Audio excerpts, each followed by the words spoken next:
ദൈവത്തിൻ്റെ പോർഷൻ അത് നമ്മൾ ഉറപ്പ് വരുത്തണം. ദൈവത്തിൻ്റെ പോർഷൻ ദൈവത്തിന് കൊടുക്കാനുള്ളത്. അതുകൊണ്ടാണ് നിങ്ങളോട് ഞാൻ സാക്ഷ്യം പറയണം, സാക്ഷ്യം പറയാതെന്നില്ലെങ്കിൽ പിന്നെ നിങ്ങൾ ഇനി കൃപാസനത്തിൽ വരണ്ട എന്നൊക്കെ പറയുന്നത് എന്താണ്? സാക്ഷ്യം ദൈവത്തിൻ്റെ പോർഷനാണ്, നമ്മുടെ അല്ല, നമ്മുടെ നിയോഗമാണ്. അത് ദൈവം സാധിച്ചു തന്നു കഴിഞ്ഞാൽ ഉടനെ പരിപാടി. പിന്നെ അടുത്ത നടപടി എന്താണ്? ദൈവത്തിൻ്റെ പങ്ക് കൊടുക്കണം. ദൈവത്തിന് കൊടുക്കാനുള്ള മഹത്വം കൊടുക്കുമ്പോൾ എന്ത് സംഭവിക്കണം? നിങ്ങളിലൂടെ ആയിരക്കണക്കിന് മനുഷ്യൻ, ഇപ്പോൾ ആ അച്ഛൻ്റെ സാക്ഷ്യമില്ലേ, അത് അപ്പ് ചെയ്ത് കഴിഞ്ഞാൽ എങ്ങനെയാലും 1,00,000 പേര് ആ സാക്ഷ്യം കാണും. ആ 1,00,000 പേര് സാക്ഷ്യം കാണുമ്പോൾ അതിൻ്റെ അകത്ത് പല അച്ഛന്മാരും കാണും. ഇപ്പോഴെന്ന് വെച്ച് കഴിഞ്ഞാൽ ആൾക്കാരെല്ലാവരും തന്നെ അച്ഛൻ്റെ ഡെയിലി ബ്രെഡും അതുപോലെ ഇതെല്ലാം ആൾക്കാർ സ്റ്റാറ്റസ് ഇടുന്നുണ്ട്. ജർമ്മനിയിൽ നിന്ന് ഒരു ദിവസം എൻ്റെ സഹോദരൻ ഒരു ബന്ധു ഇവിടെ കല്യാണം കഴിച്ച് വന്നപ്പോൾ പറഞ്ഞു, അച്ഛാ ജർമ്മനിയിലൊക്കെ പലരും കൃപാസനത്തിൻ്റെ ഡെയിലി ബ്രെഡ് സാക്ഷ്യം ഇടുന്നുണ്ട്, സ്റ്റാറ്റസ് ഇടുന്നുണ്ട്. അങ്ങനെയാണ് ഞാനിത് അറിഞ്ഞത്. അങ്ങനെ അതാണ് ജനങ്ങൾ വളരെ വിജിലൻ്റായ രീതിയിൽ സുവിശേഷം നല്ല രീതിയിൽ പ്രചരിപ്പിക്കുന്നുണ്ട് ആൾക്കാർ. അച്ഛൻ ഇവിടെ വന്നു, അച്ഛനൊരു ഡൗട്ടായിരുന്നു. ഈ ഏലംകുളം അച്ഛനെ, ഏലന്താനം അച്ഛനൊരു ഡൗട്ടായിരുന്നു. ഇതെന്ത് ഈ ഉടമ്പടി എന്ന് പറയണത്? ഉടമ്പടി വ്യക്തികളും ദൈവവും തമ്മിൽ ചെയ്യണമല്ല, പിന്നെ എന്തിനാണ് മരിയൻ ഉടമ്പടി എന്ന് പറയണത്? അപ്പം ചിലർ പറയാം അത് ഫ്രോഡാണ്, ഇവിടെയുള്ള സാക്ഷ്യങ്ങളെല്ലാം കാശ് കൊടുത്തിട്ട് പറയിപ്പിക്കുന്നതാണെന്നാണ്. സാക്ഷ്യം പറഞ്ഞിട്ടുള്ള പല ആൾക്കാർ ഞങ്ങൾ ഓർത്തത് ഇവിടെ ഒരാൾക്ക് 5,000 രൂപ വെച്ച് കൊടുത്തിട്ടാണ് ഞാൻ ഈ സാക്ഷ്യം പറയണം. അതെന്താ പ്രശ്നം വെച്ചാൽ നിങ്ങൾക്കറിയാമല്ല, ഇവിടെ സാക്ഷ്യം പറയുന്നതിന് പോലും ഭയങ്കര പാടാണ്. ക്യൂ നിൽക്കണം, എത്ര നേരം ക്യൂ നിന്നെങ്കിലാണ് ആൾക്കാർക്ക് അത് ഇനി സാക്ഷ്യം അംഗീകരിച്ച് കിട്ടാൻ വലിയ പാടല്ലേ. മുകളിൽ നിന്ന് പറഞ്ഞു വിട്ടാലും താഴെ അത് സ്കാൻ ചെയ്ത് നോക്കുമ്പോൾ അത് അപ്പ് ചെയ്യാൻ പറ്റാത്ത സാക്ഷ്യമാണെങ്കിൽ നിങ്ങൾ ഒപ്പിട്ട് കൊടുക്കുകയുള്ളൂ, പറയിപ്പിക്കത്തില്ലത്. അപ്പോൾ അതാണ് ഇവിടുത്തെ അവസ്ഥ. അത്രയും സാക്ഷ്യം ക്വാളിറ്റി ഉള്ളതുണ്ട് നമ്മുടെ കയ്യിൽ. ഞാൻ പറഞ്ഞു വരുന്നതിൻ്റെ അർത്ഥം എന്ന് പറയണത്, ഇപ്പം അച്ഛൻ തന്നെ ചെയ്യണത് എന്താ? അച്ഛന് അനുഭവങ്ങൾ കിട്ടി. അച്ഛൻ ഇവിടെ ഇത് മരിയൻ ഉടമ്പടി എന്ന് വിളിക്കാൻ കാരണം എന്താണെന്നൊക്കെ പറഞ്ഞ് സംശയിച്ചാണ് പുള്ളി കയറണത്. കയറി മുകളിൽ ചെല്ലുമ്പോൾ തന്നെ എൻ്റെ ക്ലാസ് തന്നെ കേൾക്കും. എന്താ കാര്യം? നിങ്ങൾക്ക് സംശയമുണ്ട്, എന്താണ്? ദൈവത്തോടല്ലേ ഉടമ്പടി ചെയ്യണത്, പിന്നെ എന്താ മരിയൻ ഉടമ്പടി എന്ന് പറയണത്? അപ്പോൾ ഞാൻ ക്ലാസ്സിലൂടെ പറയും, മരിയൻ ഉടമ്പടി എന്ന് വെച്ച് കഴിഞ്ഞാൽ നമ്മൾ ദൈവത്തോട് തന്നെയാണ് ഉടമ്പടി ചെയ്യണത്, പക്ഷേ ആരുടെ മധ്യസ്ഥതയിൽ? മാതാവിൻ്റെ മധ്യസ്ഥതയിൽ. അതാണ് മരിയൻ ഉടമ്പടി എന്ന് പറയണത്. കാരണം അമ്മയല്ലേ പറഞ്ഞത് അവൻ പറയണത് പോലെ ചെയ്യണമെന്ന്. അപ്പം അവൻ പറയണത് പോലെ ചെയ്തോളാമെന്നല്ലേ നമ്മൾ ദൈവത്തോട് ഉടമ്പടി ചെയ്യണത്? ആരുടെ മധ്യസ്ഥതയിൽ? മാതാവിൻ്റെ മധ്യസ്ഥത. അതാണ് മരിയൻ ഉടമ്പടി. ശ്രദ്ധിക്കട്ടെ.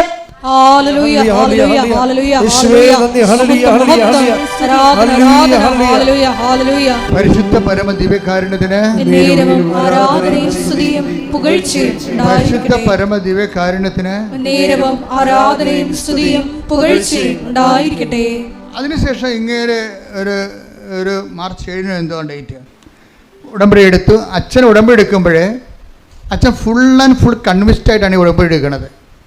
ഉടമ്പടി എടുത്തതിന് ശേഷം അച്ഛൻ എല്ലാം അതുക്കൊന്നും പിന്നെ അച്ഛൻ മരുന്നുകളെല്ലാം അവസാനിപ്പിക്കും. കാര്യം അച്ഛന് ആന്തരികമായിട്ട് മാതാവ് തോന്നിക്കും ഇത് കറക്റ്റ് വഴിയാണെന്ന് തോന്നിക്കും. നിങ്ങൾ അച്ഛൻ മരുന്ന് ഉപേക്ഷിച്ചെന്ന് പറഞ്ഞ് നിങ്ങൾ മരുന്ന് ഉപേക്ഷിക്കാൻ ഞാൻ പറയത്തില്ല കേട്ടോ. കാര്യം കൃപാസനത്തിൻ്റെ പോളിസി മാറ്റർ ഞാൻ നേരത്തെ പറഞ്ഞിട്ടുണ്ട്. കത്തോലിക്ക സഭ മരുന്നിനെക്കുറിച്ച് എന്ത് പറയുന്നു അതാണ് കൃപാസനത്തിൻ്റെ കോമൺ പോളിസി എന്ന് പറയുന്നത്. സഭ വൈദികനെയും ഡോക്ടർമാരെയും ആശുപത്രിയെയും അതുപോലെ തന്നെ വൈദ്യത്തെയും അതുപോലെ തന്നെ മരുന്നിനെയും ഒക്കെ ദൈവത്തിൻ്റെ ഹീലിംഗ്, ദൈവത്തിൻ്റെ സൗഖ്യദായകമായ പ്രവർത്തനത്തിൻ്റെ മാധ്യമമായിട്ട് തന്നെയാണ് സഭ കാണുന്നത്. അതിലൂടെയും ഡോക്ടർമാരിലൂടെയും മരുന്നിലൂടെയും സുഖപ്പെടുത്തുന്നത് ദൈവം തന്നെയാണ്. ശ്രദ്ധിക്കട്ടെ. ഹല്ലേലൂയ.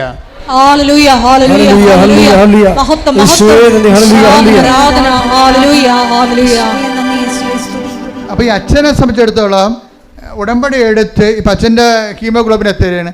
7.6. അതുപോലെ തന്നെ പിന്നീട് ഓരോ ദിവസം ചെല്ലും തോറും ഈ 2 പോയിൻ്റ് ഉടമ്പടി എടുത്തതിന് ശേഷം ഒരു മരുന്ന് ഉപയോഗിക്കാതെ ഈ ഹീമോഗ്ലോബിൻ കൂടാൻ തുടങ്ങി. 2 പോയിൻ്റ് കൂടി ഒരു 7 ദിവസം കഴിഞ്ഞപ്പോഴുണ്ട് അച്ഛൻ്റെ ഹീമോഗ്ലോബിൻ 14.2 അപ്പോൾ അച്ഛൻ ഉടനെ അത് ബോഡിയിൽ ഹീമോഗ്ലോബിൻ കൂടി അറിയാവില്ല, ബോഡിയിൽ ഉടനെ അത് ഫീൽ ചെയ്യും, കരുത്ത് തോന്നും, നമുക്ക് ഊർജ്ജസ്വലതയും തോന്നും. അപ്പം അച്ഛൻ വളരെ ഓക്കെ ആയി. അപ്പോൾ അച്ഛൻ്റെ മനസ്സിൽ പറഞ്ഞ അദ്ദേഹം എന്താ ചെയ്തത്?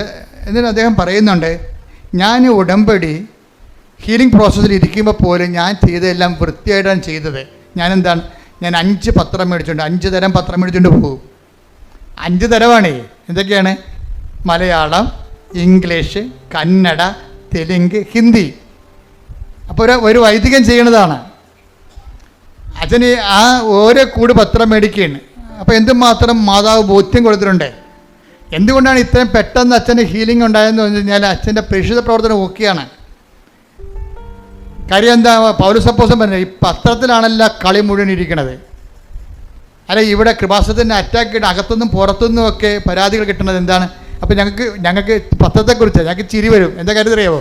പത്രം നന്നായി പ്രവർത്തിക്കുകയും അതേസമയം തന്നെ സുവിശേഷം നന്നായി പ്രചരിക്കുകയും സാക്ഷികൾ കൂടുതൽ ഉണ്ടാകുകയും ചെയ്യുമ്പോൾ സത്താന് തീർച്ചയായിട്ടും വിറവലുണ്ടാവും. അവൻ്റെ വിറവൽ അവൻ്റെ ഓരോ തരത്തിലുള്ള മനസ്സിലുണ്ടാകുന്ന അസ്വസ്ഥങ്ങൾ വ്യക്തികളിലൂടെയും ഓരോരോ സംവിധാനങ്ങളിലൂടെയും നമ്മളിങ്ങനെ അലട്ടിക്കൊണ്ടിരിക്കും. അപ്പം ആദ്യമൊക്കെ അത് മനസ്സിലായില്ല, പിന്നീട് മനസ്സിലായപ്പോൾ ഞങ്ങൾക്ക് ഭയങ്കര സന്തോഷമായി. എന്താ കാര്യം? അത്ര തീവ്രമായിട്ട് സുവിശേഷ വേല പത്രത്തിലൂടെ നടക്കുന്നുണ്ട്. ഇപ്പോൾ ധ്യാനഗുരുക്കന്മാർ വരെ അതിപ്പോൾ അംഗീകരിച്ചിട്ട് അവരവരുടെ ശുശ്രൂഷകളോട് പറയാൻ തുടങ്ങി, നിങ്ങൾ കണ്ടിട്ടില്ലേ? അപ്പോൾ ഈ അച്ഛൻ ഇത് എല്ലാ ഭാഷകളിലുമുള്ള പത്രങ്ങൾ വാങ്ങിക്കും. അച്ഛൻ ബാംഗ്ലൂർ വർക്ക് ചെയ്യുന്ന കാരണം ഈ കക്ഷികൾ എല്ലാവരും ഉണ്ട്. തെലുങ്കതിലുണ്ട്, കർണാടകക്കാരുണ്ട് അവിടെ, അതുപോലെ തന്നെ ഹിന്ദിക്കാരുണ്ട്, ഇംഗ്ലീഷുകാരുണ്ട്, മലയാളികളുണ്ട്. എല്ലാ പത്രവും മേടിച്ചിട്ട് അച്ഛൻ പറയുകയാണ്, ഞാൻ ചുമ്മായല്ല പത്രം കൊടുക്കുന്നത്, ഞാൻ കർത്താവിനെക്കുറിച്ച് പറഞ്ഞു കൊടുക്കും. അതാണ് വിഷയം. പത്രം ഇങ്ങനെ രാവിലെ പത്രക്കാരൻ വന്ന് സൈക്കിളെ ബെല്ലടിച്ചിട്ട് പറന്നൊക്കെ വരത്തില്ലേ? നമ്മുടെ മുറികളിലേക്ക്, ഇളംതിണ്ണയിലേക്ക്, പോട്ടിക്കയിലേക്ക് പത്രം അങ്ങനെ കൊടുക്കുകയില്ല. മറിച്ച് ഇതിൻ്റെ ഉദ്ദേശം എന്താണ്? കർത്താവിനെ അറിയാത്തവരെ അറിയിക്കുക, അറിഞ്ഞവരെ ആഴപ്പെടുത്തുക. അപ്പോൾ അച്ഛൻ ചെയ്യണത് എന്താണ്? ഞാൻ അവരവരുടെ ഭാഷ, അച്ഛൻ എല്ലാ ഭാഷയും അറിയാം, അതുകൊണ്ട് അവരവരുടെ ഭാഷ മനസ്സിലാക്കിയിട്ട് അവരോട് അച്ഛൻ്റെ അനുഭവങ്ങൾ ആ ഭാഷയിൽ സംസാരിക്കും. തെലുങ്കിലോ കന്നഡയിലോ ഹിന്ദിയിലോ മലയാളത്തിലോ സംസാരിച്ചതിന് ശേഷമാണ് അച്ഛൻ ഈ പത്രം കൊടുക്കേണ്ടത്. പിന്നെ എങ്ങനെ ദൈവം വിട്ടുമാറണത്? അപ്പം അത് അദ്ദേഹത്തിൻ്റെ വർക്ക് സിസ്റ്റമല്ലേ, സത്യസന്ധമല്ലേ, വർക്ക് സത്യസന്ധമല്ലേ? അതുകൊണ്ട് തന്നെ ദൈവം അദ്ദേഹത്തിലൂടെ ഇത് മാത്രമല്ല, അതായത് ഈ ബൈബിളിൽ പറയുകയും ഈ പത്രം കൊടുക്കുന്നത് എന്താ നിങ്ങൾക്കറിയാവില്ല. പത്രം എന്ന് പറഞ്ഞാൽ എന്താണ്? ഞാൻ എപ്പോഴും പറയും, അത് വെന്ത ചോറാണ്. സുവിശേഷം നെല്ലാണെങ്കിൽ അതിൻ്റെ ചോറാണ്, അത് വേവിച്ച് ജനങ്ങളുടെ അനുഭവങ്ങളാകുന്ന കറികളോട് കൂടിയാണ് ഇത് വിളമ്പഴിക്കണത്. പത്രത്തിൽ വിളമ്പഴിക്കണത് എന്താണ്? അത് ചോറും കറിയുമാണ് വചനം. ജനങ്ങളുടെ അനുഭവങ്ങൾ ആ വചനം ഓരോ വ്യക്തികളും വിശ്വാസം, പ്രത്യാശ, ദൈവസ്നേഹം എന്നിവ കൊണ്ട് പാചകം ചെയ്യുമ്പോൾ ആ നെല്ല് ചോറായിട്ട് വെന്തിട്ട് അതിൻ്റെ കൂടെ അവരുടെ അനുഭവങ്ങളാകുന്ന കറികളോട് കൂടി ഒരു വിഭവമായിട്ടാണ് നമ്മളത് ജനങ്ങളിലേക്ക് എത്തിക്കുന്നത്. പത്രം ഒരു സുവിശേഷ വിഭവം. കൈയടിക്കട്ടെ, ശ്രുതികട്ടെ.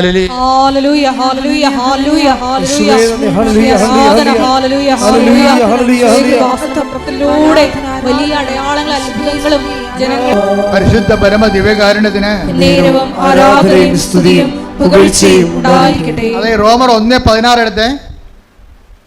സുവിശേഷത്തെക്കുറിച്ച് ഞാൻ ലജ്ജിക്കുന്നില്ല. കണ്ട, അതാണ് തുടങ്ങുന്നത്. സുവിശേഷത്തെക്കുറിച്ച് ഞാൻ ലജ്ജിക്കുന്നില്ല. ആദ്യം അത് യഹൂദർക്ക്, പിന്നീട് വിജാതിയർക്കും രക്ഷയിലേക്ക് നയിക്കുന്ന ദൈവത്തിൻ്റെ ശക്തിയാണ്. അത് നിസ്സാരമല്ല കേട്ടോ. പത്രം ഒരു ശക്തിയുണ്ട്. പത്രത്തിൻ്റെ ശക്തി എന്നൊക്കെ പറയല്ലേ, ആ ശക്തി എന്ന് പറഞ്ഞാൽ എന്താണത്? സുവിശേഷമാണത്. സുവിശേഷം നമ്മൾ സാക്ഷ്യം പറയുമ്പോൾ നമ്മൾ സുവിശേഷം ആകുകയാണ്. സാക്ഷ്യം പത്രത്തിൽ എഴുതി കൊടുക്കുമ്പോൾ നമ്മൾ സുവിശേഷം ഏകുകയാണ്. പിടിയിട്ടില്ലേ? നമ്മൾ സാക്ഷ്യം പറയുമ്പോൾ ആരാകും? നമ്മൾ സുവിശേഷമാകും. നമ്മളെ സാക്ഷ്യം പ്രിൻ്റ് ചെയ്ത നമ്മുടെ സാക്ഷ്യം പത്രത്തിലാക്കിയിട്ട് അനേകരുടെ സാക്ഷ്യങ്ങൾ നമ്മൾ ജനങ്ങളിലേക്ക് കൊടുക്കുമ്പോൾ നമ്മൾ എന്താണ്? സുവിശേഷം ഏകുക. അപ്പം നമ്മുടെ ലക്ഷ്യം എന്താണ്? ഉടമ്പടിയുടെ സുവിശേഷമാകുക. പറഞ്ഞേ, സുവിശേഷമാകുക, സുവിശേഷമേകുക, സുവിശേഷമേകുക, സുവിശേഷമാകുക, സുവിശേഷമാകുക, സുവിശേഷമേകുക. കൈയടിക്കട്ടെ, ശ്രുതികട്ടെ. Hallelujah, hallelujah, hallelujah, hallelujah, hallelujah. സുവിശേഷത്തെ പറ്റി ഞാൻ ലജ്ജിക്കുന്നില്ല. പറഞ്ഞേ, സുവിശേഷത്തെ പറ്റി ഞാൻ ലജ്ജിക്കുന്നില്ല. എന്തെന്നാൽ വിശ്വസിക്കുന്ന ഏവർക്കും ആദ്യം യഹൂദർക്കും പിന്നീട് ഗ്രീക്കുകാർക്കും അത് രക്ഷയിലേക്ക് നയിക്കുന്ന ദൈവശക്തിയാണ്. അപ്പോഴേ പത്രം ഒരു ശക്തിയാണെന്ന് പറയാൻ കാര്യം എന്താണ്? പത്രത്തിലെ കർത്താവിൻ്റെ വചനങ്ങളും ആ വചനങ്ങൾ അനുഭവിച്ചവരുടെ അനുഭവ സാക്ഷ്യങ്ങളും കൂടിയാണ് കൊടുക്കുന്നത്. ഇത് നമ്മൾ കൊടുക്കുമ്പോൾ ലജ്ജിക്കരുത്. എന്താ കാര്യം? സുവിശേഷത്തെക്കുറിച്ച് ലജ്ജിക്കുന്നവന് ക്രിസ്തുവിനെക്കുറിച്ചാണ് ലജ്ജിക്കുന്നത്. അതവിടെ വിഷയം പോകുന്നത്. സുവിശേഷത്തെക്കുറിച്ച് ലജ്ജിക്കുന്നത്, ഇപ്പം നമ്മളെ സംബന്ധിച്ചുള്ള സുവിശേഷം കണ്ടിട്ടില്ല, മലയാളം സുവിശേഷം വായിച്ചാൽ തന്നെ മനസ്സിലായിട്ടില്ല.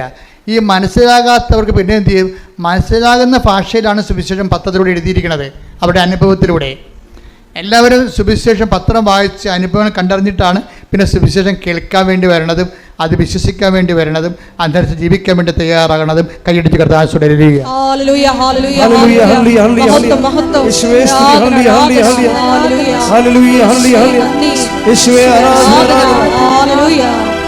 പരിശുദ്ധ പരമദിവ്യകാരുണ്യത്തിന് ആരാധനയും സ്തുതിയും പുകഴ്ചയും ഉണ്ടായിരിക്കട്ടെ. പരിശുദ്ധ പരമദിവ്യകാരുണ്യത്തിന് ആരാധനയും സ്തുതിയും പുകഴ്ചയും ഉണ്ടായിരിക്കട്ടെ.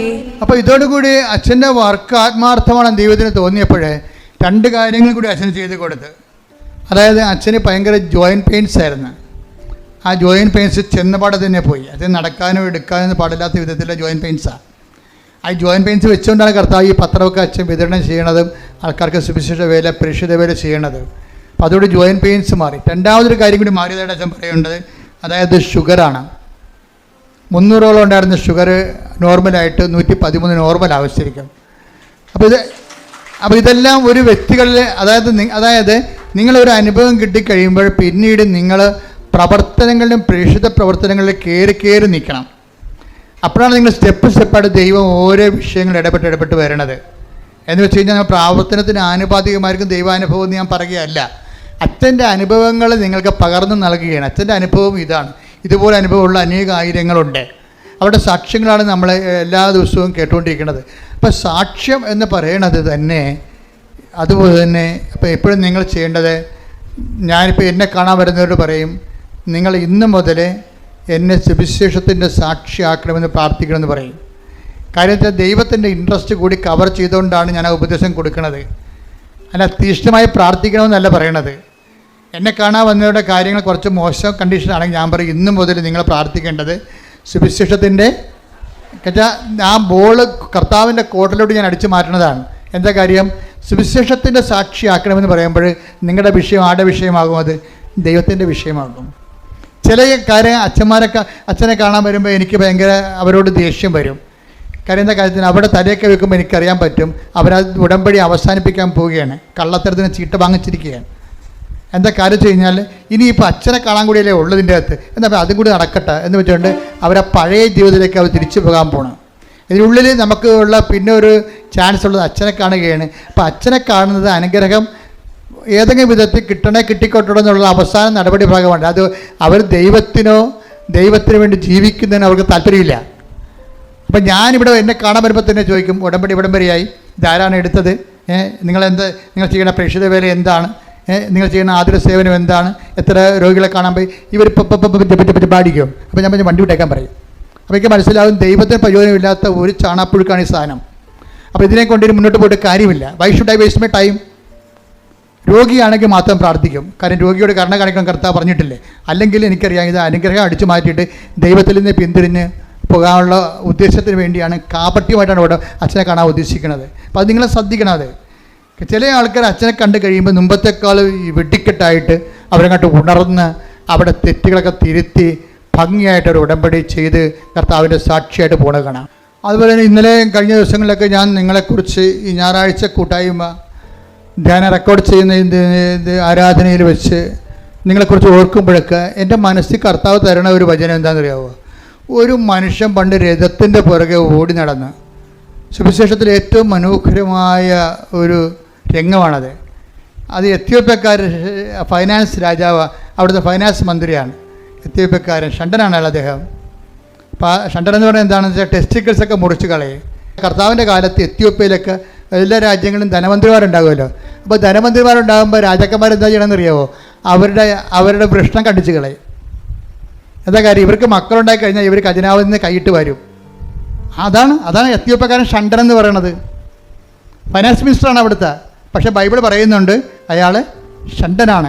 കാരണം ഫൈനാൻസ് മിനിസ്റ്റർ ആയതുകൊണ്ട് സ്വാഭാവികമായിട്ട് കോടിക്കണക്കിന് രൂപ വരുമ്പോൾ അയാളുടെ കുടുംബത്തിലേക്ക് കൊടുക്കാതിരിക്കാൻ വേണ്ടി, അയാളുടെ കുടുംബം ഉണ്ടാകാതിരിക്കാൻ വേണ്ടി അയാളുടെ വൃഷണങ്ങൾ മുറിച്ച് കളയും. അതങ്ങനെ ഷണ്ടൻ. അതാണ് ഈശോ പറയണത്, മനുഷ്യരാൽ ഷണ്ടന്മാരാക്കപ്പെടുന്നവരുണ്ട് അല്ലേ? ഈശോ പറയത്തില്ലേ, സ്വർഗ്ഗരാജ്യത്തെ പോലെ തങ്ങളെ തന്നെ ഷണ്ടന്മാരാക്കുന്നവരുണ്ട്. അപ്പോൾ ഈ മനുഷ്യരാൽ ഷണ്ടന്മാരാക്കുന്നവരാണ് ഈ ടൈപ്പ്. ഈ മനുഷ്യൻ ജെറുസലേമിൽ ദൈവാരാധനയ്ക്ക് പോയിട്ട് തിരിച്ചു വരികയാണ്. ആ രംഗത്തെ നടപടി പുസ്തകം 8:29 എടുത്ത് ശ്രുതികട ഹല്ലേലൂയ. പ്രവർത്തനങ്ങൾ 8:29. ആത്മാവ് പീലിപ്പോസിനോട് പറഞ്ഞു. ആത്മാവ് പീലിപ്പോസിനോട് പറഞ്ഞു, ആ രഥത്തെ സമീപിച്ച്. ഈ ഫൈനാൻസ് മിനിസ്റ്ററിലെ ധനകാര്യ മന്ത്രിയുടെ രഥത്തിൽ പോകുകയാണ് അയാൾ. അപ്പം ആത്മാവ് പീലിപ്പോസിനോട് പറഞ്ഞു, എന്താ പറയണത്?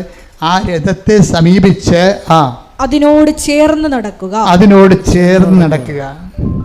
അപ്പം എന്താ കാര്യം എന്നറിയാവോ? ഈ പീലിപ്പോസ് ഇങ്ങനെ ചേർന്ന് നടക്കുമ്പോൾ ഈ മനുഷ്യൻ വചനം വായിച്ചുകൊണ്ടിരിക്കുകയാണ്. അപ്പോൾ പീലിപ്പോസ് അയാളോട് ചോദിക്കും, ഈ രഥത്തിൻ്റെ ഒപ്പം നടക്കുകയാണ്, അണച്ചണച്ച് ഓടുകയാണ്. എന്തോ ഒരു ചൈതന്യമാണെന്ന് നോക്കി. ആ രഥത്തെ കുതിര വലിച്ചുകൊണ്ട് പോകുമ്പോൾ കുതിരയുടെ സ്പീഡിന് ഈ അപ്പോസ്തലൻ പുറകെ ഇങ്ങനെ ഓടി ഓടി അണക്കുകയാണ്. അണക്കുന്നതിൻ്റെ ഇടയിൽ കിതച്ചുകൊണ്ട് ചോദിക്കും, വായിക്കുന്നത് മനസ്സിലാകുന്നുണ്ടോ എന്നാണ്. അങ്ങനെ ഈ സുവിശേഷ വേലക്കൊരു അണപ്പും കിതപ്പുമുണ്ട്. കർത്താവിന് വേണ്ടി കിതക്കണം. അതാണ് പ്രേക്ഷിതൻ. പ്രാർത്ഥിക്കുക, കർത്താവേ ഫിലിപ്പോസിനെ പോലെ കർത്താവിന് വേണ്ടി സുവിശേഷ കൈമാറ്റത്തിന് വേണ്ടി ഏത് കൊലകൊമ്പനായാലും ഒരു ആത്മവിശ്വാസത്തോടെ അവന്റെ കൂടെ നടന്ന് അവന്റെ സ്പീഡിനകത്ത് നീങ്ങിയില്ലെങ്കിലും അണച്ചായാലും കിതച്ചായാലും വായിക്കുന്നത് മനസ്സിലാകുന്നുണ്ടോ എന്ന് ചോദിച്ചുകൊണ്ട് കർത്താവിന് കൈമാറാൻ എന്നെ അഭിഷേകം ചെയ്യണമേ, അഭിഷേകം ചെയ്യണമേ. എൻ്റെ പേര് എൽസി. എറണാകുളം അങ്കമാലി അതിരൂപതയിലെ കൊല്ലക്കോട് ഉണ്ണിമിശിഹ ഇടവകയിൽ നിന്ന് വരുന്നു.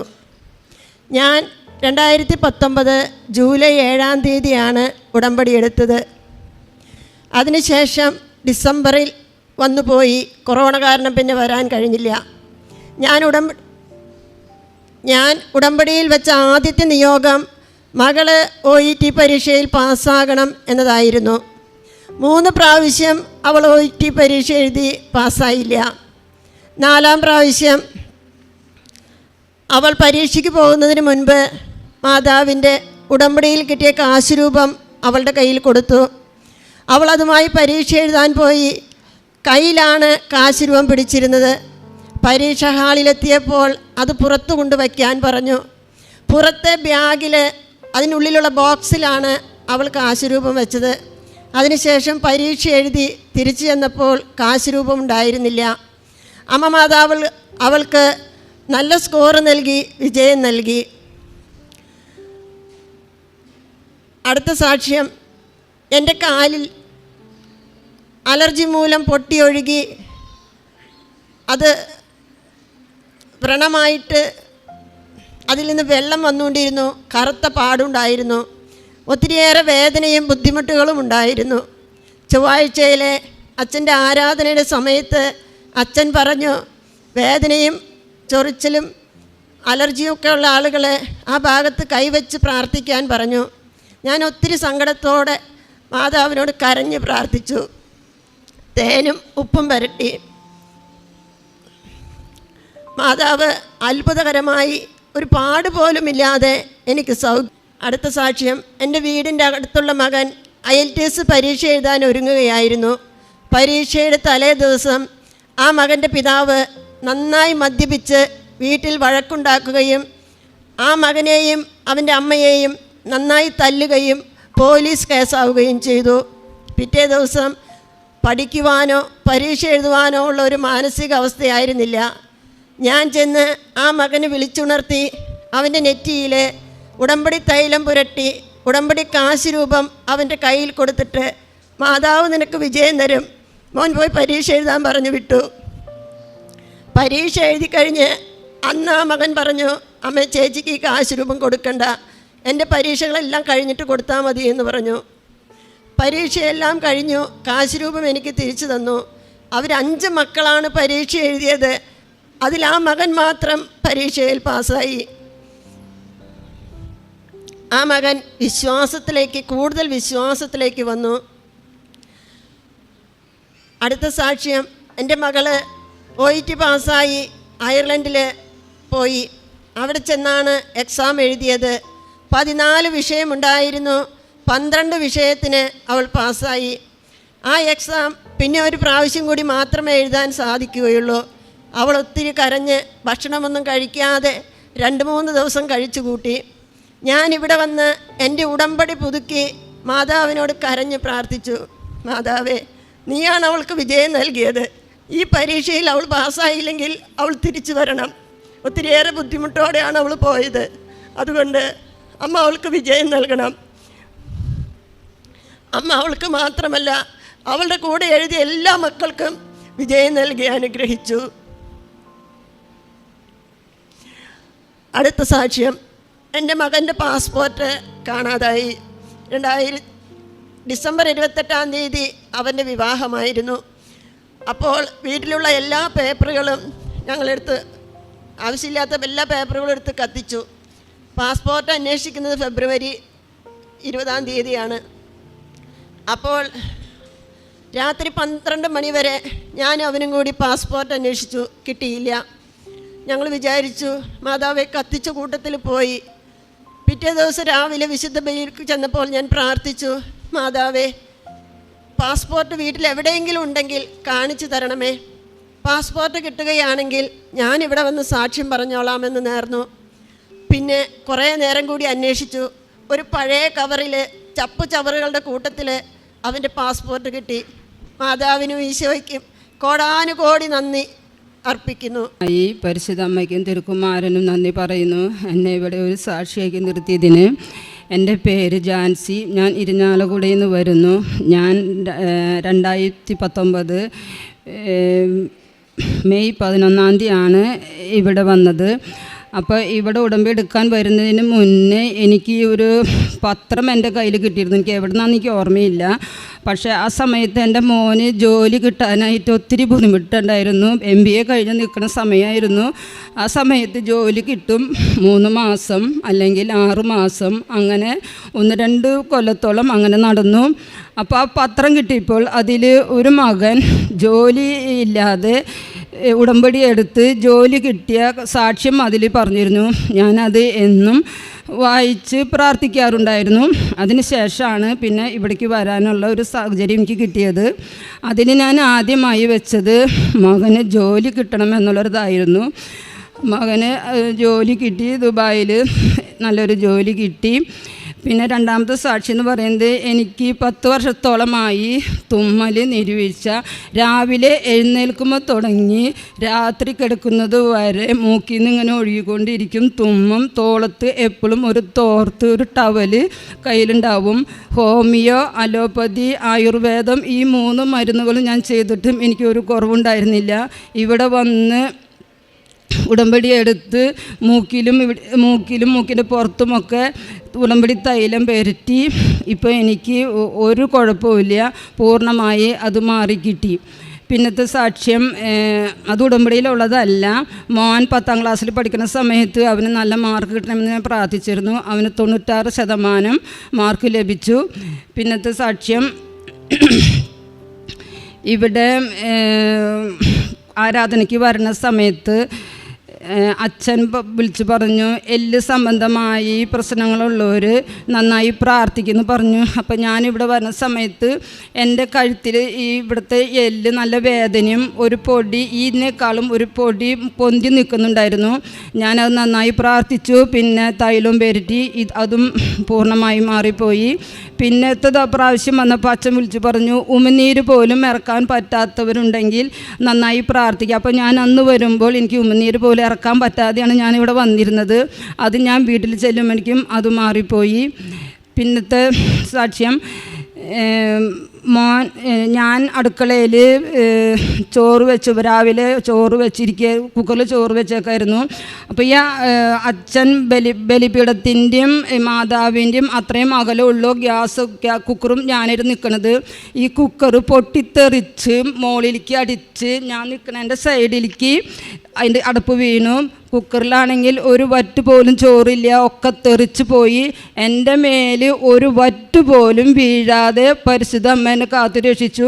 അപ്പോഴും ഞാനും ഒരു കൂസലില്ലാണ്ട് നിൽക്കണത്. ഉറങ്ങിക്കിടക്കുന്ന എൻ്റെ ഭർത്താവും മക്കളും ഏറ്റു വന്ന് എന്താ സംഭവിച്ചത്. അപ്പോഴും ഞാൻ അന്തപ്പെട്ട് നിൽക്കുകയാണ്. അതിന് അമ്മയ്ക്ക് ഞാൻ കോടാനുകോടി നന്ദി പറയുന്നു. പിന്നത്തെ സാക്ഷി എന്ന് പറയുന്നത് മൂന്നാമത്തെ മോൻ ജർമ്മൻ ഭാഷ പഠിക്കായിരുന്നു. പഠിച്ചുകൊണ്ടിരിക്കുന്ന പഠിക്കാനായിട്ട് കോട്ടയം അസീസിയിലാണ് പോയിരുന്നത്. അപ്പോൾ അവൻ പഠനം കഴിഞ്ഞ് വരുമ്പോൾ അവനെ ഇവിടെ കൊണ്ടുവരണമെന്ന് എനിക്ക് വളരെ ഒരു ആഗ്രഹമുണ്ടായിരുന്നു. പക്ഷേ എനിക്കതിന് പറ്റിയില്ല. എൻ്റെ അമ്മ വളരെ സീരിയസ് ആയിട്ട് കിടക്കുന്ന കാരണം കൊണ്ട് എനിക്ക് തീരെ കൊണ്ടുവരാൻ പറ്റിയില്ല. എന്നാൽ പിന്നെ പോട്ടെ, പരീക്ഷയുടെ സമയത്ത് കൊണ്ടുവരാമെന്ന് വെച്ചു. അപ്പോഴും കൊണ്ടുവരാൻ പറ്റിയില്ല. മോൻ പഠിച്ചിറങ്ങി അടുത്ത ദിവസം തന്നെ അവന് കൊൽക്കത്ത സെൻറ്ററിൽ പരീക്ഷയ്ക്ക് ഇത് കിട്ടി. ആ സമയത്ത് അപ്പോഴും അമ്മ വയ്യാണ്ട് തീരെ സീരിയസ് ആയിട്ട് കിടക്കുമായിരുന്നു. അപ്പോൾ സെപ്റ്റംബർ 9 ആയിരുന്നു അവന് പരീക്ഷയുടെ ഡേറ്റ് കിട്ടിയേക്കരുന്നത്. അപ്പോൾ 1 മുതൽ സെപ്റ്റംബർ 8 വരെ മാതാവിൻ്റെ പെരുന്നാളല്ലേ. അപ്പോൾ അതിന് ഞങ്ങൾ കുടുംബമടക്കം നോയമ്പെടുത്ത് പ്രാർത്ഥിച്ചു. എനിക്കിവിടെ വരാൻ സാധിച്ചതെങ്കിലും അമ്മ മോൻ്റെ കൂടെ ഉണ്ടാവണം എന്ന് ഞാൻ പ്രാർത്ഥിച്ചു. ടിക്കറ്റ് പോലും എടുക്കാതെ കൊൽക്കത്തയ്ക്ക് ഓർഡിനറിയിൽ കയറിയാണ് മോനും മോൻ്റെ 2 കൂട്ടുകാരും കൂടി പോയത്. അവിടേക്ക് പോണ സമയത്ത് പോലും കൂടെ പോകാൻ ആരുമില്ലാതെ ഞാൻ വിഷമിച്ച് പ്രാർത്ഥിക്കുമ്പോൾ ഒരു കുട്ടിയുടെ അച്ഛൻ അവരെ കൂടെ പോയി. അപ്പോഴും മാതാവ് അവിടെ തന്നെ സഹായിച്ചു. 8 ഒരു മോന് പരീക്ഷ ഉണ്ടായിരുന്നു, മാതാവിൻ്റെ തിരുനാളിൻ്റെ അന്ന്. അപ്പോൾ ആ മോന് പരീക്ഷ കഴിഞ്ഞപ്പോൾ ഞാൻ എൻ്റെ മോനെ വിളിച്ചു, മോനെ അവൻ എങ്ങനെ ഉണ്ടായിരുന്നു. അപ്പോൾ അവൻ പറഞ്ഞു അവന് റീഡിങ് എളുപ്പമായിരുന്നു, ബാക്കി 3 ബുദ്ധിമുട്ടായിരുന്നു എന്ന് പറഞ്ഞു. അപ്പോൾ എനിക്ക് ടെൻഷൻ കയറി, ഇവൻ എന്തുടനാണെന്ന് അറിയില്ലല്ലോ എന്ന് പറഞ്ഞിട്ട് 9 രാവിലെ ഞാൻ ഇരിഞ്ഞാലക്കുട നിത്യാരാധന ചാപ്പലുണ്ട് ഞങ്ങൾക്ക്. രാവിലെ തന്നെ ഞാൻ പോയി അവിടെ ഇരുന്ന് പ്രാർത്ഥിച്ചു. ഇവന് രാവിലെയാണ് പരീക്ഷ, ഇവനും മറ്റേ കുട്ടിക്കും. ഉച്ചയായപ്പോൾ ഞാൻ അവനെ വിളിച്ച് വെച്ച്, മോനെ പരീക്ഷ കഴിഞ്ഞോ? ഇല്ലമ്മ, 3 കഴിഞ്ഞിട്ടുള്ള 1 കൂടി ഉണ്ടെന്ന് പറഞ്ഞു. അപ്പോൾ വീണ്ടും ഞാൻ അവിടെ ഇരുന്ന് പ്രാർത്ഥിക്കുകയായിരുന്നു. എന്താണെന്ന് വെച്ചാൽ ഒരു പ്രാവശ്യം പരീക്ഷയ്ക്ക് പോകണമെങ്കിൽ 10,000 രൂപ കെട്ടും വേണം, പിന്നെ ചിലവ് ബാക്കിയുള്ള കാശുകൾ. അപ്പോൾ സാമ്പത്തികമായി ഇത്തിരി ബുദ്ധിമുട്ടിലായിരുന്നു ഞങ്ങൾ. അപ്പോൾ ഈ പരീക്ഷയിൽ മോൻ പാസ്സായി വരണമെന്ന് ഞാൻ പ്രാർത്ഥിച്ചിരുന്നു. 3 മക്കളും പാസ്സായി വരണമെന്ന് പ്രാർത്ഥിച്ചിരുന്നു. പരീക്ഷ കഴിഞ്ഞപ്പോൾ അവൻ പറഞ്ഞു കുഴപ്പമൊന്നും ഉണ്ടായിരുന്നില്ല. പിന്നെ റീഡിങ്ങിൻ്റെ സമയത്ത് 2 കുട്ടികളെ അങ്ങോട്ടും ഇങ്ങോട്ടും ഇരുത്തിയിട്ടാണ് ഇവർ സംസാരിക്കുക. മേഡം അരിയത്തിരിക്കും. അപ്പോൾ ഇവൻ ഇങ്ങനെ സംസാരിച്ചു കൊണ്ടിരിക്കുമ്പോൾ മറ്റേ കുട്ടി ഇങ്ങനെ എന്തോ ഒന്നും കിട്ടാത്തോടെ ഇങ്ങനെ ഇരിക്കണം. അപ്പോൾ ഇവനോട് നിർത്താൻ പറഞ്ഞു. അപ്പോൾ ഇവന് പേടിയായി, എന്താണ് അവൻ നിർത്താൻ പറഞ്ഞതെന്ന്. ഇത്തിരി നേരം കഴിഞ്ഞപ്പോൾ വീണ്ടും ഇവൻ മേഡത്തിനോട് പറഞ്ഞു, മേഡം എൻ്റെ പറഞ്ഞു കഴിഞ്ഞിട്ടില്ല എന്ന് പറഞ്ഞു. എന്നാൽ മോൻ ആദ്യം പറയുമെന്ന് പറഞ്ഞിട്ട് ഇവനെ കൊണ്ട് എല്ലാം പറയിപ്പിച്ചു. അതിപ്പോൾ ശരിയാണോ തെറ്റാണോ എന്ന് എന്തൊന്നും ഇവനും അറിയില്ല. ജയിക്കുമെന്നുള്ളതും ഇവൻ പറയണമില്ല. ഇത് കഴിഞ്ഞിട്ട് ഇവൻ വീട്ടിലേക്ക് പോകുന്നു. കഴിഞ്ഞിട്ട് ഇവരെ പരീക്ഷ കഴിഞ്ഞാൽ 2 ആഴ്ച കഴിഞ്ഞാലാണ് ഇവരുടെ റിസൾട്ട് വരിക. 8 പരീക്ഷ കഴിഞ്ഞ് അവൻ്റെ റിസൾട്ട് 2 ആഴ്ച കഴിഞ്ഞപ്പോൾ വന്നു. അപ്പോൾ അവൻ എളുപ്പമെന്ന് പറഞ്ഞ വിഷയം തോറ്റു, ബാക്കി 3 ജയിച്ചു. അങ്ങനെ ഇവൻ അപ്പോൾ പിറ്റേ ദിവസം ഇവൻ്റെ റിസൾട്ട് വരേണ്ടതാണ്. 2 ആഴ്ച ദിവസം പിറ്റേ ദിവസമല്ലേ പരീക്ഷയായിരുന്നു. അപ്പോൾ പിറ്റേ ദിവസം ഇവൻ്റെ വരേണ്ടതാണ്. ഇവൻ്റെ പിറ്റേ ദിവസം വരുന്നില്ല, പിന്നെയും വരുന്നില്ല. അപ്പോൾ ഇവന് പേടി കടന്ന് അമ്മ റിസൾട്ട് വരുന്നില്ലല്ലോ എന്ന് പറഞ്ഞു. അപ്പോൾ ഇവൻ പരീക്ഷയ്ക്ക് പോയ സമയത്ത് ഞാൻ അമ്മ മാതാവിൻ്റെ ലോക്കറ്റ് ഒരു ബോക്സിലാക്കി ഇവൻ്റെ ബാഗിൽ വെച്ച് കൊടുത്തിട്ട് പറഞ്ഞു, മോനെ ഇത് നീ പരീക്ഷയ്ക്ക് പോകുമ്പോൾ കൊണ്ടുപോക്കോളൂ. അപ്പോൾ അവൻ പറഞ്ഞു, അമ്മ എന്നെ രാവിലെ വിളിച്ച് ഓർമ്മപ്പെടുത്തിയോളൂ എന്ന് പറഞ്ഞു. ഞാൻ 9 രാവിലെ നേരത്തോടെ എന്നിട്ട് അവനെ വിളിച്ച് ഓർമ്മപ്പെടുത്തി. അവൻ അതും കൊണ്ട് പോയി പരീക്ഷ എഴുതി. 30 ഇവൻ്റെ റിസൾട്ട് വരുന്നത്. അപ്പോൾ എൻ്റെ അമ്മയാണെങ്കിൽ 29 മരിച്ചു. അമ്മയുടെ മഞ്ചേര അവിടെ ഞാൻ ഇരിക്കണം. 30 എൻ്റെ അമ്മയുടെ ചടങ്ങുകളൊക്കെ. ആ സമയത്ത് അവന് ഫോണിൽ ഇത് വന്നു, എല്ലാത്തിലും പാസ്സായി എന്നും പറഞ്ഞ്. മാതാവിനും തിരുക്കുമാരനും 1000 നന്ദി. എൻ്റെ പേര് ജോസ്. ഞാൻ കുറുമുള്ളൂർ കരയിൽ നിന്ന് വരുന്നു. എനിക്ക് വർഷങ്ങളായി പൈൽസിൻ്റെ അസുഖം ഉണ്ടായിരുന്നു. അത് ബ്ലഡ് പോകുന്ന പൈൽസ് ആയിരുന്നു. വളരെയധികം മരുന്ന് ചെയ്തു, യാതൊരു മാറ്റവുമില്ലാതെ ഞാൻ ഇവിടെ വന്ന് ഉടമ്പടി എടുത്തു.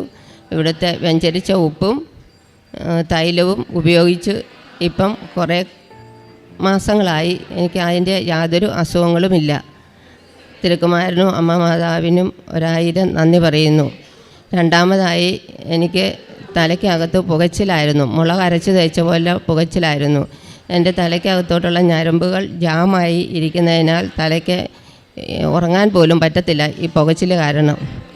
ഇവിടുത്തെ മാതാവിൻ്റെ തൈലം പുരട്ടിയും ഉപ്പ് ഉപയോഗിച്ചും ഇപ്പം 1 മാസമായിട്ട് യാതൊരു മരുന്നും കഴിക്കുന്നില്ല. മാതാവിന് 1000 നന്ദി പറയുന്നു. മൂന്നാമതായി എൻ്റെ ഭർത്താവ് സ്ട്രോക്ക് വന്ന് ഒരു സൈഡ് വലത്തെ സൈഡ് തളർന്ന് 6 മാസത്തോളം കിടപ്പായിരുന്നു. മാതാവിൻ്റെ തൈലം പൂത്തി തിരുമ്മി ഇപ്പോൾ പതുക്കെ നടക്കും. അഞ്ചാമതായിട്ട് എൻ്റെ മോൾക്ക് കല്യാണം കഴിച്ചിട്ട് 10 വർഷമായി. വിദേശത്ത് പോകാൻ സാധിച്ചിട്ടില്ല. അവൾക്ക് ഇവിടെ വന്ന് പ്രാർത്ഥിച്ചതിൻ്റെ ഫലമായി വിദേശത്ത് പോകാനുള്ള ഭാഗ്യം കിട്ടി. നിന്ന് വരുന്നു. ഞാൻ 2023 ജനുവരി 4-ാം തീയതിയാണ് ഉടമ്പടി എടുത്തത്. ഉടമ്പടി എടുത്തതിന് ശേഷം എൻ്റെ ഭർത്താവിന് സോറിയാസിസ് പോലുള്ള ദേഹത്ത് മുഴുവനും ചൊറിഞ്ഞ് കിടക്കാൻ പറ്റാത്തൊരു അവസ്ഥയിൽ ആയിരിക്കുന്നു. പല മരുന്നുകൾ കഴിച്ച് പുരട്ടിയിട്ടും മാറിയില്ല.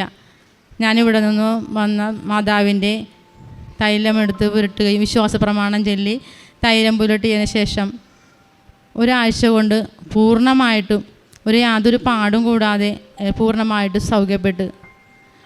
ഇവിടെ 2019 എൻ്റെ മക്കളുടെ ഞാനിവിടെ കൊറോണ സമയത്ത് ഓൺലൈൻ വഴി ഉടമ്പടി എടുത്ത് പ്രാർത്ഥിച്ച് എൻ്റെ മകളുടെ 2 ആണും ഒരു ആൺകുട്ടി ഒരു പെൺകുട്ടിയാണ് എനിക്കുള്ളത്. 2 പേരും സോഫ്റ്റ്വെയർ എഞ്ചിനീയർമാരാണ്. പക്ഷേ അവർക്ക് നല്ല കല്യാണാലോചന വന്നിട്ടൊന്നും നടക്കാത്ത അവസ്ഥയിൽ ഞാൻ എൻ്റെ ആഗ്രഹിച്ചതിലൊരു മച്ചാര കല്യാണം നടന്നെങ്കിലും പക്ഷേ അതിന് തടസ്സമുണ്ടായിരുന്നു. ഞാൻ ആ സമയത്ത് അച്ഛൻ്റെ ഓൺലൈനിൽ കൂടെ ഉടമ്പടി ധ്യാനം കൂടുമായിരുന്നു. അത്ഭുതമെന്ന് പറയാൻ സാധിക്കില്ല. 1 വർഷത്തിനുള്ളിൽ 2 പേർക്കും, എൻ്റെ മകൾക്ക് ഒരു റെയിൽവേയിലുള്ള ഉദ്യോഗസ്ഥനെയും എൻ്റെ മകനും ഒരു നല്ല വിദ്യാഭ്യാസം ചെയ്യണ എല്ലാവരും മകളെയും 6 മാസത്തിനുള്ളിൽ തന്നെ 2 പേരുടെയും കല്യാണം നടന്നു. അതുപോലെ തന്നെ ഞാനിവിടെ ഉടമ്പടി എടുത്തതിന് ശേഷം ഈ ഉടമ്പടി ഉപ്പ് കൊണ്ടുപോയിട്ട് എൻ്റെ ആങ്ങളയുടെ 3 മാസമായിട്ട് ഞങ്ങളുടെ വീട്ടിലൊരു മരണം നടന്നായിരുന്നു. പക്ഷേ ആങ്ങളക്ക് ഉറങ്ങാൻ പറ്റാത്ത സ്ഥിതി, കാലിൽ പുകച്ചിലുകൊണ്ട് ഉറങ്ങാൻ പറ്റാത്ത സ്ഥിതിയായിരുന്നു. ഞാൻ ഈ ഉപ്പ് കൊണ്ടുപോയിട്ട് പോകാൻ പറ്റാഞ്ഞിട്ട് ഞാൻ എൻ്റെ ബസ്സിൻ്റെയാണ് എൻ്റെ ആങ്ങളയുടെ എൻ്റെ വീട്ടിലാണ് അത് കൊടുത്തു വിട്ടത്. പക്ഷേ ആങ്ങള ബസ് സ്റ്റോപ്പിൽ വന്ന് ആ ഉപ്പ് വാങ്ങിച്ച് പുരട്ടി ഒട്ടും നടക്കാൻ വയ്യാതിരുന്ന ആങ്ങളെ ഇപ്പം നടന്ന് ജോലിക്ക് പോകാൻ തുടങ്ങി. അതുപോലെ എൻ്റെ ചേട്ടൻ്റെ പേരക്കുട്ടിക്ക് അതിന് വയറ്റിൽ നിന്ന് പോകുന്നതിന് ഭയങ്കര ബുദ്ധിമുട്ടുണ്ടായിരുന്നു. അതിന് മരുന്ന് കഴിക്കുന്നുണ്ടെങ്കിലും ഒരു ഓപ്പറേഷൻ വേണമെന്ന് പറഞ്ഞാൽ ഞാൻ എന്നാലും മാതാവിനോട് സമർപ്പിച്ച് പ്രാർത്ഥിക്കുമായിരുന്നു. ഇപ്പോഴും ഒരു 50% ഓപ്പറേഷൻ കൂടാതെ തന്നെ അതിന് വയറ്റിൽ നിന്ന് പോകാൻ തുടങ്ങി. പിന്നെ എൻ്റെ മരുമോൾ 3 വർഷമായിട്ട് അവൾ IELTS എഴുതാൻ വേണ്ടിയിട്ട് നോക്കിയായിരുന്നു. പക്ഷേ ഈ ഉടമ്പടി എടുത്ത ശേഷം ഫസ്റ്റ് ചാൻസ് തന്നെ അവൾക്ക് IELTS പാസ്സാകാൻ സാധിച്ച്. ഇതിന് മാതാവിൻ്റെ എനിക്കിവിടെ നിന്ന് ഒത്തിരി അനുഗ്രഹങ്ങൾ ഞാൻ വഴി എനിക്ക് എൻ്റെ വീട്ടുകാർക്കും എന്നെ പരിചയമുള്ളവർക്കും ഇവിടെ മാതാവിൻ്റെ ഒന്ന് ഉടമ്പടി ചെയ്തു കൊടുക്കാനുള്ള അനുഗ്രഹം ഉണ്ടായി. അതുവഴി ഒത്തിരി ഇപ്പോഴും ഞാനൊരു ഹിന്ദു, എൻ്റെ ആ വിശ്വാസത്തിൻ്റെ ഞാൻ അവർക്ക് പറഞ്ഞു കൊടുത്തിട്ട് ഒരു ഹിന്ദു സ്ത്രീയും അവരുമായിട്ട് ഞാൻ വന്നിരിക്കുന്നത്. നമുക്ക് കിട്ടുന്ന ഈ അനുഗ്രഹം അത് പത്രികയാണെങ്കിലും നമുക്ക് കിട്ടുന്നത്, ഞാൻ കൂടുതൽ ഞങ്ങളുടെ മുസ്ലിംസിൻ്റെ ഇടയിലാണ് ജീവിക്കുന്നത് എങ്കിലും എൻ്റെ ആ പ്രവൃത്തി അനുഗ്രഹം കൊണ്ട് അവർക്കും എനിക്കത് പറഞ്ഞു കൊടുക്കാൻ സാധിക്കുന്നുണ്ട്. അന്യമതസ്ഥരോടാണ് കൂടുതലും ഞാൻ എൻ്റെ ഈ അമ്മ വഴി കിട്ടുന്ന അനുഗ്രഹങ്ങൾ ഞാൻ പങ്കുവയ്ക്കുന്നത്. നിങ്ങളെല്ലാവരും കിട്ടുന്ന ഈ അനുഗ്രഹം നമ്മൾക്ക് മാത്രമല്ല, ഇവിടെ വന്ന് അനേകായിരം മക്കൾക്ക് ഇത് പറഞ്ഞു കൊടുക്കാനും ദൈവത്തെ അറിയാനും യേശുവിനെക്കുറിച്ച്, യേശുവിൻ്റെ അത്ഭുതവും മാതാവിൻ്റെ അത്ഭുതം മറ്റുള്ളവർക്ക് പകർന്നു കൊടുക്കാനായിട്ട് നിങ്ങൾക്ക് എല്ലാവർക്കും കഴിവട്ടെ എന്ന് ഞാൻ പ്രാർത്ഥിച്ചു. അതോടൊപ്പം അമ്മയ്ക്കും പരിശുദ്ധ അമ്മയ്ക്കും ഈശോയ്ക്കും ഞാൻ നന്ദി പറഞ്ഞോളുന്നു.